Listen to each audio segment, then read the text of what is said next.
अऊज़ुबिल्लाहिमिनश्शैतानिर्रजीम बिस्मिल्लाहिर्रहमानिर्रहीम। अस्सलाम वालेकुम मोहतरम नाज़रीन, आपकी खिदमत में अल्लाह ताला की राह में खर्च करने के हवाले से 5वीं वीडियो के साथ हाजिर हूँ। इस वाली वीडियो में मैं कुरान पाक के हवाले से उन कैटेगरीज़ या लोगों का ज़िक्र करूँगा जिनके ऊपर अल्लाह ताला ने हमें खर्च करने का कहा है। मुख्तसर सी ये वीडियो है। आखिर में मैं थोड़ा सा डिस्कस करूँगा कि ये जो कुरान पाक की ने कैटेगरीज़ बताई हैं कि किन पे खर्च करना है, उसकी समाजी अहमियत क्या है। तो आए शुरू करते हैं। औज़ुबिल्लाहि मिनश्शैतानिर्रजीम बिस्मिल्लाहिर्रहमानिर्रहीम। यसअलूनका माज़ा युनफ़िकून कुल मा अनफ़क़्तुम मिन खैरिन। ये वाले जो हिस्सा है इस आयत का, ये पिछली वाली प्रेजेंटेशन में मैंने पढ़ा था। तो वो बेसिकली ये है कि भाई रसूल पाक से लोग पूछते हैं कि भाई हमें क्या खर्च करना चाहिए। तो अल्लाह ताला रसूल पाक को कह रहे हैं कि कह दीजिए कि खर्च करे खैर में से। तो खैर में से खर्च किन के ऊपर करना है? वलिल वालिदैन वल अक़रबीना वल यतामा वल मसाकीन वब्न सबील।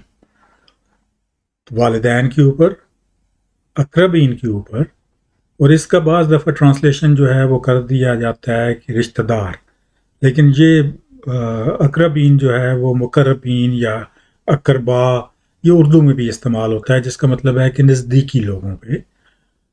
वल यतामा, यतीमों के ऊपर, और मसाकीन के ऊपर, और जो सफ़र कर रहे हों मुसाफिरों के ऊपर। तो ये कैटेगरीज इस आयत में बताई गई हैं। इसमें जो अक़रबीन का लफ्ज़ है वो यकीनन उससे मुराद रिश्तेदार भी हैं, क्योंकि वो खून के लिहाज से हमारे करीब हैं।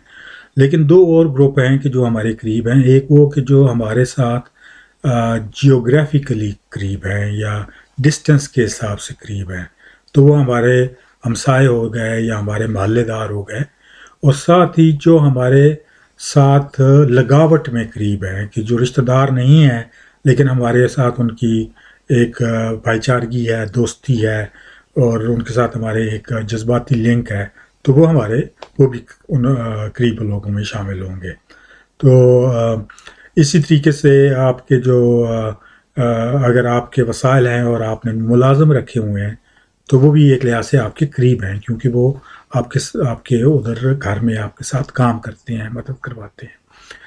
दूसरा जो इस आयत में एक इम्पॉर्टेंट चीज़ है कि जिसके ऊपर तवज्जो देनी चाहिए, वो ये है कि फिर आगे आयत जाती है व मा तफ़अलू मिन खैरिन फ़ इन्नल्लाह बिही अलीम, कि जो कुछ आप अमल करेंगे खैर में से, खर्च नहीं का लफ्ज़ इस्तेमाल हुआ, अमल।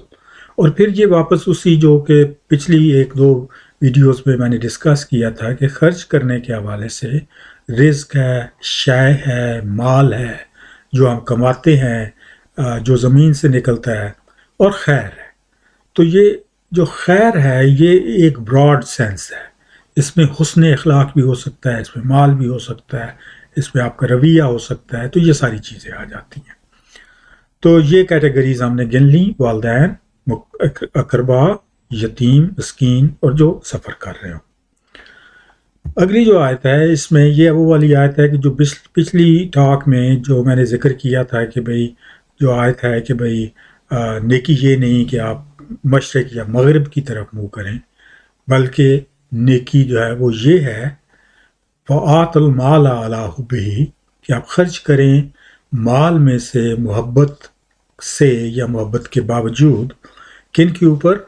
ज़विल कुर्बा, जो आपके क़रीबदार हैं, वल यतामा, और जो यतीम है, वल मसाकीना वब्न सबीले वसाइलीना व फिर रकाबे। तो इसमें भी अकरबा का जिक्र है, यतीमों का जिक्र है, मिस्कीनों का जिक्र है, मुसाफिरों का जिक्र है, और साइलों का जिक्र है कि जो आपसे डायरेक्टली कोई मांग लें, जो आपसे सवाल कर दे और उसके ऊपर भी आप करना चाहें तो वो कर सकते हैं। वह फिर रकाबे, और ये है गर्दनें छुड़ाने के लिए, यानी उस ज़माने के हवाले से ये था कि ग़ुलाम को आज़ाद कराने के लिए। आजकल के हवाले से होगा कि अगर कोई बंदा कर्ज़े में जकड़ गया है, अच्छा मेहनती बंदा है, आप उसकी मदद करना चाहते हैं, آپ کا مقروض ہے، آپ قرضہ معاف کر دیں گے تو وہ آپ کی ایک اس میں شامل ہو جائے گا کہ آپ نے اس کے لیے اچھائی کی ہے، ایک اللہ کی طرف سے خرچے میں شمار ہو جائے گا۔ اسی حوالے سے جو سود والی آیات ہیں اس میں بھی ذکر ہے کہ اگر کسی نے قرض دیا ہوا ہے تو اچھائی تو یہ ہے کہ وہ معاف کر دے اگر وہ بندہ واپس پے نہیں کر سکتا تو۔ اور پھر یہ آیت آگے چلتی ہے تو ہے وہ اقام الصلاۃ، اور قائم کریں نماز کو۔ تو یہ جو آیت کے شروع میں تھا کہ آپ مشرق یا مغرب کی طرف منہ کریں، اور میں نے ذکر کیا تھا کہ اس کا نماز جو ہم قیام کرتے ہیں اس سے تعلق نہیں ہے، بلکہ ایک ریچول کی بات ہو رہی ہے۔ تو اس واسطے وہ آیت خود ہی اندر ہی اس کی کلیئرٹی آ گئی ہے کہ نماز قائم کرنا ایک بہت اہم، ضروری، بنیادی ایمان کا حصہ ہے۔ اور پھر آگے ہے وَآتَ الزَّکَاۃَ، اور دیں جو لوگ زکوٰۃ۔ اب زکوٰۃ جو ہے اس کا ذکر جو آیت کے پہلا حصہ ہے مال سے علیحدہ کر دیا گیا ہے، کیونکہ زکوٰۃ ایک فرضی عمل ہے، ایک فرض ہے۔ تو جو زکوٰۃ کا خرچہ ہے وہ سارے جو انٹرپریٹیشنس ہیں، تفسیریں ہیں، ان کے مطابق صرف مسلمانوں کے اوپر استعمال ہو سکتا ہے۔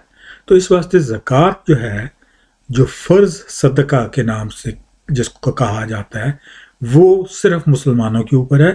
لیکن باقی آپ جو کوئی شائع مال آپ زکوٰۃ سے بالا خرچ جب کریں، کسی کے ساتھ اچھائی کرنا چاہیں، کسی کی مدد کرنا چاہیں، تو اس کے لیے یہ کیٹیگریز ہیں۔ دونوں آیتوں میں وہی کیٹیگریز کا شمار ہوا ہے، بیشتر کا، اور ایک دو اس میں ایکسٹرا ہیں۔ تو اگر ہم غور کریں تو چیز یہ ہے کہ قرآن پاک ہمیں خرچ کرنے کو، اللہ تعالیٰ کی راہ میں خرچ کرنے کو ایمفیسائز کرتا ہے کہ ہم ان لوگوں پہ خرچ کریں کہ جن کے ساتھ ہمارا کسی طرح کا کوئی ریلیشن شپ ہو، کوئی جان پہچان ہو، کوئی واقفیت ہو۔ یتیموں کا بھی آپ کو پتہ ہوگا کہ وہ یتیم ہے، مسکین آپ کے علاقے کا جو غریب بنتا ہے وہ بھی پتہ ہوگا۔ سب سے اہم یہ ہے کہ جو آپ کے قریب ہیں، یعنی جو آپ کے محلے میں ہے، جو آپ کے گاؤں میں ہے۔ اس کی سوشل اکنامکس کے حوالے سے بہت اہم یہ بات ہے، ایمفیسائز نہیں کی جاتی۔ یہ جو ٹرینڈ ہے کہ آپ آرگنائزیشنز کو پیسے دے دیتے ہیں، آرگنائزیشنز پھر آگے خرچ کرتی ہیں، بہت اچھی ہے، بہت اچھی بات ہے، وہ بھی اللہ کی راہ میں ہے، لیکن اس سے کمیونٹی کنیکشن نہیں بنتا، اس سے کمیونٹی ڈیولپمنٹ نہیں ہوتی۔ اب جیسے میں پاکستان کے جس علاقے سے ہوں، میں باہر ہوں پچھلے بہت دہائیوں سے، لیکن میرا وہاں پہ ایک کنیکشن ہے، ایک جان پہچان ہے، تو مجھے اوپر ذمہ داری بنتی ہے کہ میں ادھر بھی کچھ خرچ کروں۔ آپ پنڈی میں رہتے ہیں، لاہور میں رہتے ہیں، پیچھے آپ کا گاؤں ہے، ادھر خرچ کرنے کی یہ ایک سسٹم ہے تاکہ آپ کی ایک ربط رہ سکے۔ یہ سماجی ڈیولپمنٹ کے لیے یہ ضروری ہے کہ اس طریقے سے خرچ کیا جائے، کیونکہ قرآن پاک کو، حدیث کو ہم غور سے پڑھیں تو بہت ساری ایمفیسس جو ہے وہ کمیونٹی ڈیولپمنٹ کے اوپر ہے، اخلاقی، اقتصادی، معاشی، نفسی، آپ کوئی بھی لے لیں، وہ اس ایک سماجی ڈیولپمنٹ کے اوپر ایمفیسس ہے۔ تو یہاں پہ یہ والی ٹاک ختم ہوتی ہے، آگے ضرور شیئر کریں، پچھلی والی نہیں دیکھیں تو انہیں بھی دیکھیں، اور انشاءاللہ پھر چند دنوں میں اگلی ٹاک کے ساتھ حاضر ہوں گا۔ بہت شکریہ، اللہ حافظ۔